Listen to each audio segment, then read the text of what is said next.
Hello दोस्तों, स्वागत है आपका रविंद्र सिंह के चैनल पे। और आज आ गए हैं हम एक नई वीडियो में जहां पे हम बात करेंगे मुझे पोलो में 13,000 चलाने पे क्या इश्यूज़ आ रहे हैं। आप देखेंगे 13,000 कंप्लीट कर चुके हैं। 2,000 किलोमीटर बाद मैं पोलो की जो है सर्विस कराऊंगा और मुझे अभी अभी क्या क्या इश्यूज़ जो आ रहे हैं गाड़ी के अंदर उसके बारे में जो है हम बात करेंगे दोस्तों। तो सबसे पहला इशू अगर मैं यहाँ से बताना चाहूँ तो एक इसके अंदर से कोई रैटलिंग नॉइज़ आ रही है जिसके बारे में मैं अभी आपको सुनाने की कोशिश करूँगा।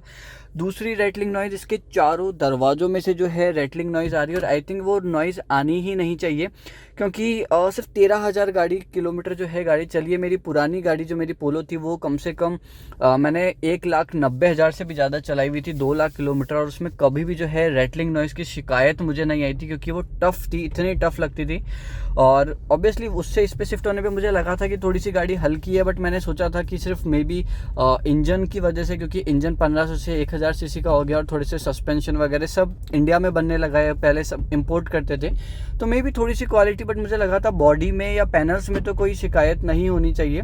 लेकिन अभी आपको मैं सुनाऊंगा कि यहाँ पे जो रैटलिंग नॉइज़ आ रही है उसके बारे में। चारों दरवाजों में जैसे आप आर्टिकुलेशन करते हैं, मतलब टायर ऊपर नीचे जाता है, एक टायर नीचे एक टायर ऊपर, तो जब बॉडी स्ट्रेच होती है तो ऐसा लगता है चारों जो गेट हैं उसमें से आवाज़ आती है क्रैकलिंग टाइप की। मैं अब आपको कैसे समझाऊं, आपको सुना के ही बताता हूँ। जब गाड़ी मूवमेंट करती है ऊपर या नीचे, ऐसे नहीं कि ख़राब रोड पे चलते हैं तो आवाज़ आती है, नहीं, ख़राब रोड पे चलने पे सिर्फ यहाँ से डैशबोर्ड में आवाज़ आती है। वो लाइक जैसे आपका थोड़ा सा रफ सरफेस है, जैसे अभी तो हम बिल्कुल स्मूथ रोड पे चल रहे हैं, आप देखेंगे जब हम ख़राब रोड पे चलते हैं बिल्कुल एग्जैक्टली, तब जाके वो जो नॉइज़ जो है डैशबोर्ड में से आती है, वो भी मैं दिखाऊंगा। और मैं सर्विस का वीडियो जब बनाऊंगा उसके बारे में आपको बताऊंगा कि वो नॉइज़ मिटी या नहीं।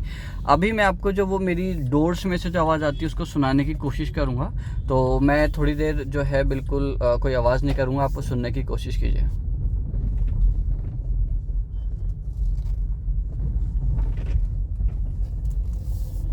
आई होप आपको वो आवाज़ आई हो थोड़ी सी। और भी मैं आगे जो रोड है वो धीरे धीरे ख़राब है, आप चेक कीजिए।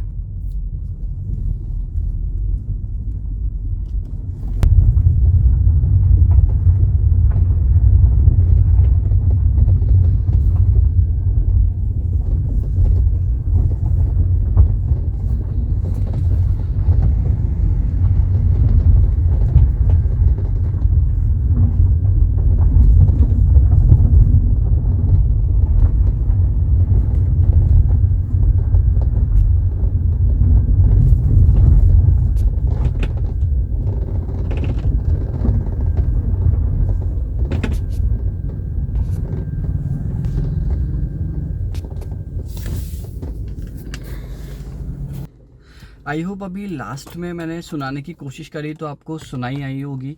जो वो चू चू चू चू करके आवाज़ होती है या टर ऐसे, मतलब जब गाड़ी रैटलिंग मूवमेंट करती है तो काफ़ी ज़्यादा जो है क्या कहते हैं वो साउंड आने लगा है गाड़ी में से, और चारों ही डोर्स में से आने लगा है। ऐसा नहीं कि सिर्फ एक डोर में आ रहा हो, कुछ क्वालिटी इशू हो या मैन्युफैक्चरिंग डिफेक्ट हो सकता है, तो मैं मानता उसे, क्योंकि भाई एक डोर में आ जाती है, जर्क्स होते हैं। और मैं काफ़ी जल्दी, मैंने अभी इसको 3-4 महीने में 15,000 चला ली, तो आई थिंक उसकी वजह से थोड़ा सा गड्ढे वड्ढे में भी मतलब थोड़ी बहुत जाती है गाड़ी, इतनी मैं बहुत सेफ चलाने की कोशिश करता हूँ।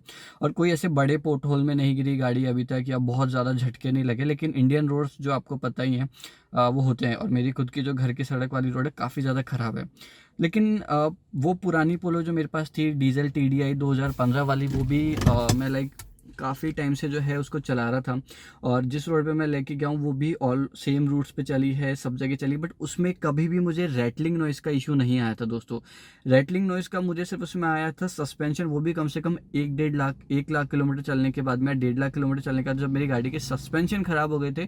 तो जब मेरी गाड़ी चलती थी तो वो आगे से बोनेट, मुझे पता चलता था कि बोनेट के वहाँ से सस्पेंशन नॉइज़ है, बट कोई भी रैटलिंग नॉइज़ नहीं आया था सेम रूट पे चलने के बाद में भी। लेकिन यहाँ मुझे इसके डोर्स में से रैटलिंग नॉइज़ आने लगी है और वो काफ़ी ज़्यादा इरिटेटिंग हो चुकी है, क्योंकि मैं लाइक काफ़ी ज़्यादा नोटिस करता हूँ कोई भी छोटी मोटी साउंड होती है गाड़ी के अंदर या उसको, तो वो मेरे लिए काफ़ी ज़्यादा मायने रखती है, क्योंकि आप प्रीमियम गाड़ी है, काफ़ी अच्छी बिल्ड क्वालिटी है।